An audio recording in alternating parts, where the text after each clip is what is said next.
So here are some of the projects I filmed with the Sony A6500. Roll the clip.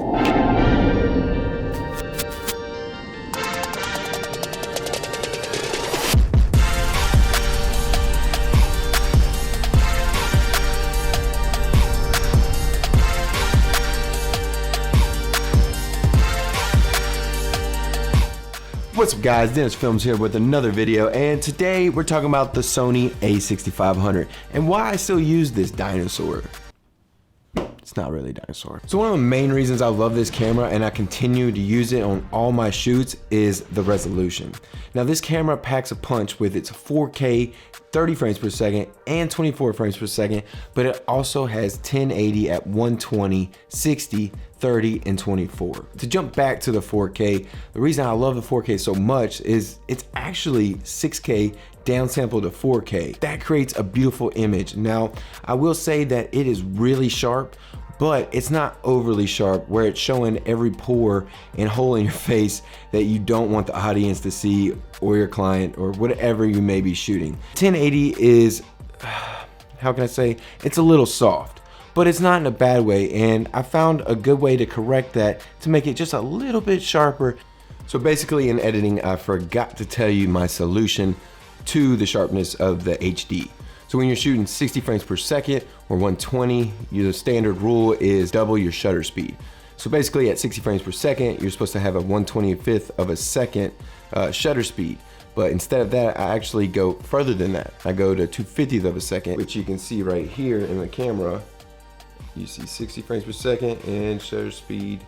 Shutter speed is 2/50th of a second. What that does is gives you less motion blur, and in turn will make your image a little bit sharper in a sense.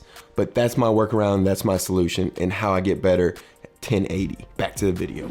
Let's move on to the autofocus of this camera, because this thing is no joke.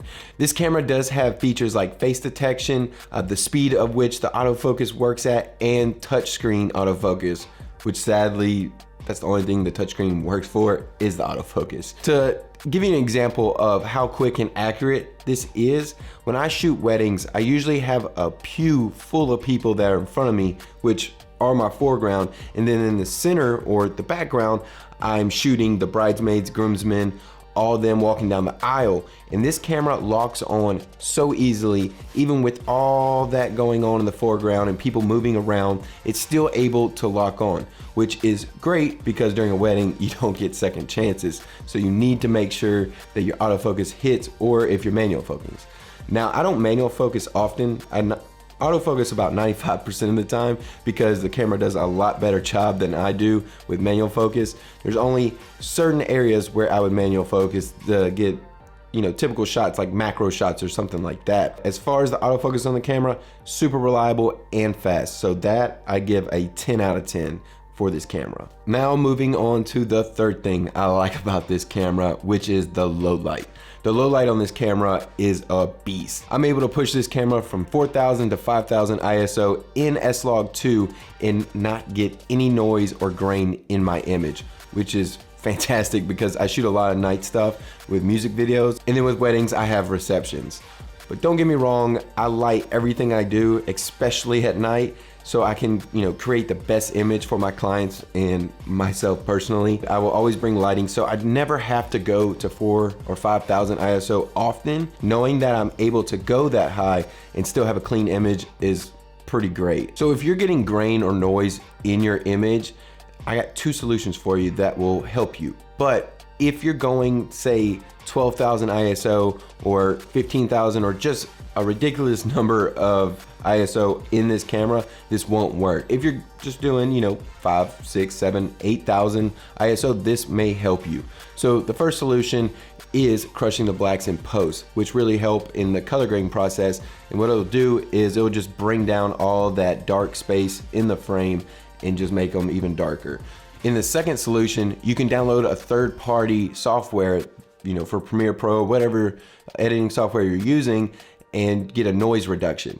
The only thing bad about a noise reduction is it's gonna soften your image. But if you have to have that shot for a certain project, then you have to have it. So you're gonna have to soften the image, but it will reduce the noise. So I hope that helps you. Another feature I love about this camera is its dynamic range. So if you don't know what dynamic range is, basically it's your camera's ability to capture the lightest areas and the darkest areas of your frame and not lose any detail. So for example, if you're trying to shoot a bedroom scene, let's say it's for real estate, and you're trying to capture the inside of the bedroom and the outside, past the window, there's gonna have to be a balance. Now, if you're not shooting S-Log, you're gonna have to choose. So if you're exposing for the inside of the room, you're gonna blow the highlights that are in the window.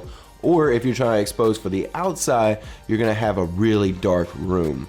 So what you can do is use S-Log and you'll have a more balanced look. Now S-Log is gonna pretty much desaturate the whole image. It's gonna be super flat, but you can fix that in color grade and make for an excellent color grade. With that being said, I think dynamic range has a lot to do with how cinematic your image is gonna look. Now there's a lot of factors that come into play to make a cinematic look, but dynamic range has a lot to do with it. Because when you're talking about Reds, Aries, all those cameras, the dynamic range is really high in those. I believe this is plus 14 in dynamic range, I believe. Don't hold me to it, but yeah, this camera does well with its S-Log 2, and that's mainly what I shoot with. That's my go-to settings, which I'll be coming out with a video very soon about my picture profile and how I made it custom now. So lastly, I want to talk about the size and weight of this camera, the benefits and the cons to it. So let's talk about the pros first. With it being so light, and let's say a wedding day or a music video, I'm not really setting my camera down too often. So usually it's on a gimbal with a Sigma 18 to 35 millimeter, which is, the lens is heavier than the actual body, and then a monitor on a DJI Ronin M. So with that being said, it's still a heavy setup, but it's not as heavy because I'm losing some weight with the camera body. So I don't fatigue fast. And if you've ever used a gimbal, that thing hurts your back after a few hours. So being able to not get tired during a project and keep going, say for 8 hours at a time, that makes for a big difference. But the con of this camera being so light.